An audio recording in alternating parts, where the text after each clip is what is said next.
Assalamualaikum warahmatullahi wabarakatuh. Sebelumnya perkenalkan saya Ahmad Arif Setiawan NPM 014. Di sini saya akan mempresentasikan hasil dari proyek citizen saya yang berjudul Persepsi Masyarakat terhadap Pemindahan Ibu Kota. Twitter telah dimanfaatkan untuk banyak hal, misalnya kampanye, media belajar, berbagi pendapat, media protes, dan yang lainnya. Salah satu topik yang ramai diperbincangkan di Twitter adalah isu pemindahan ibu kota Indonesia. Namun, di balik hal tersebut terdapat kontroversi. Masing-masing memiliki sudut pandang yang berbeda. Hal ini menyebabkan munculnya fenomena perdebatan khususnya di Twitter. Kecenderungan pendapat dari pengguna Twitter dapat diketahui melalui analisis sentimen. Hal itu dilakukan dengan cara memisahkan opini yang disampaikan oleh pengguna Twitter berdasarkan kelasnya, yaitu positif, negatif, dan netral, sehingga dapat diambil kesimpulan mengenai faktor apa yang sering dibahas di dalam opini-opini tersebut. Berdasarkan hasil dari identifikasi tersebut, maka dapat ditemukan rumusan masalah sebagai berikut. Apa yang melatar belakangi rencana perpindahan ibu kota? Bagaimana dukungan yang diberikan masyarakat terhadap pemindahan ibu kota?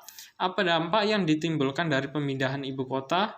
Apa yang dikhawatirkan oleh masyarakat terkait pemindahan ibu kota? Dan apa solusi yang bisa dilakukan untuk mengurangi dampak negatif dari pemindahan ibu kota? Dilansir dari laman indonesiabaik.id, terdapat beberapa alasan yang mendasari pemindahan ibu kota negara. Di antaranya adalah sebagai berikut.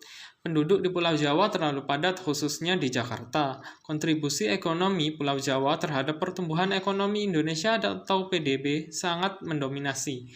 Kurangnya ketersediaan air bersih, konvensi lahan terbesar terjadi di Pulau Jawa, pertumbuhan urbanisasi sangat tinggi, dan ancaman bahaya banjir, gempa bumi, dan tanah turun di Jakarta. Setelah dilakukan analisis sentimen, didapatkan data sebanyak 3.261 tweet dengan topik pemindahan ibu kota.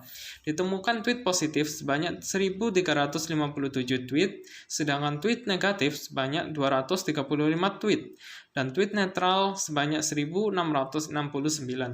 Dikarenakan banyaknya tweet berlabel netral, sehingga diperlukan analisis lebih lanjut untuk mengetahui kecenderungan dari tweet tersebut.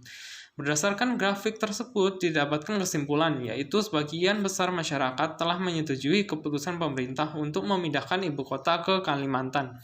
Hal tersebut dibuktikan dengan penggunaan kata dukung, yang lebih sering ditemukan pada tweet daripada kata yang bersifat penolakan seperti kata tolak dan tidak ataupun jenisnya. Dari data yang telah dikumpulkan, ditemukan sebuah tweet dengan jumlah retweet dan like terbanyak. Berdasarkan tweet tersebut, masyarakat masih memiliki beberapa kekhawatiran, salah satunya berubahnya NKRI kembali menjadi Republik Indonesia Serikat atau RIS. Berdasarkan pandangan kaum nasionalis, pembentukan RIS merupakan strategi pemerintah kolonial Belanda untuk memecah belah kekuatan bangsa Indonesia, sehingga Belanda akan mudah mempertahankan kekuasaannya dan pengaruhnya di Republik Indonesia. Selain tweet yang mencemaskan terbaginya Indonesia menjadi dua bagian, juga ditemukan sebuah tweet yang mencemaskan tentang keberlangsungan flora dan fauna akibat banyak lahan hutan yang ditebang untuk dilakukan pembangunan. Selain itu, banyak tanah rakyat yang juga dirampas untuk pembangunan ibu kota baru di Kalimantan. Adapun solusi yang bisa dilakukan untuk mengatasi isu-isu tersebut, yaitu sebagai berikut.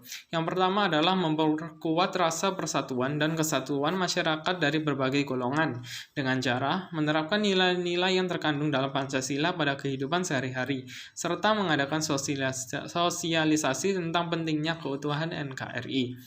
Yang kedua adalah tetap menjaga kelestarian hutan dengan cara memperbanyak lahan hutan dan menanam kembali pohon, mengingat Pulau Kalimantan yang dijuluki sebagai paru-paru dunia. Yang ketiga adalah membangun cagar alam untuk melestarikan flora dan fauna yang telah kehilangan habitatnya.